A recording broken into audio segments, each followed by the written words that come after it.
La structure sociale de la Chine qui a changé au cours des dernières décennies reflète aussi comment les jeunes Chinois voient l'amour et les relations. Allons voir s'ils suivent toujours le pas de leurs parents concernant le mariage.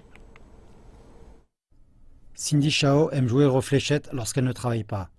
Après avoir étudié 5 ans au Canada, elle est revenue en Chine pour rejoindre une jeune pousse visant à innover dans le secteur primaire de l'éducation en Chine.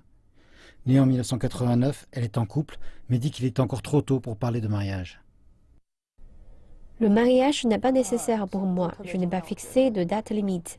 Une femme doit suivre sa propre voie. Je ne vais pas céder aux pressions extérieures. Les parents de Cindy ont divorcé lorsqu'elle était une enfant.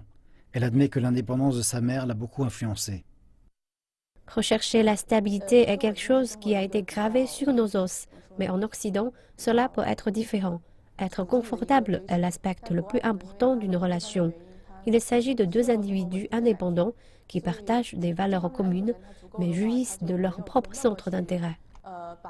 L'attitude de mademoiselle Shao envers l'amour et le mariage représente celle d'autres jeunes en Chine, qui lorsqu'il s'agit de romance, suivent des façons de penser libres, indépendantes et plus occidentalisées. Mais de nombreux jeunes, aussi ouverts ou à la mode qu'ils semblent l'être, veulent toujours au fond de leur cœur une relation traditionnelle. Eric et Christina sont un couple d'étudiants, mais font face à un choix difficile.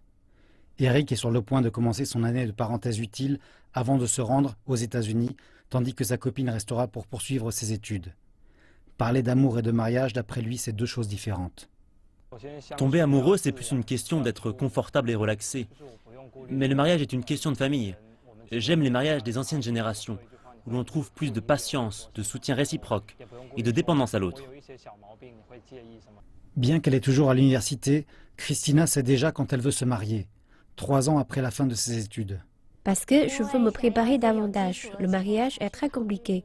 À part l'amour, vous devez considérer les enfants et le logement. Et je veux écouter les conseils de mes parents pour choisir mon futur mari. Cependant, il y a une chose vis-à-vis de l'accord avec ses parents. Si quelque chose de mauvais se présente, elle pense que le divorce devrait toujours rester une option. Selon un rapport de 2015 de la Fédération nationale des femmes de Chine, 70% des gens nés dans les années 60 ont épousé leur premier amour. Mais pour ceux nés après 1985, leur nombre a chuté à près de 50%. Contrairement aux attentes, les couples se marient à un âge plus précoce. Pour les gens nés dans les années 60, l'âge moyen était un peu au-dessus de 26 ans. Dans la décennie qui a suivi, il s'élevait à presque 30 ans. Dans les années 1980, l'âge est redescendu à 26 ans et a continué à rabaisser dans les années 1990 à peine plus de 24 ans. Les choix de mariage des jeunes sont plus diversifiés. Ils sont plus éduqués et ont une image plus complexe du monde.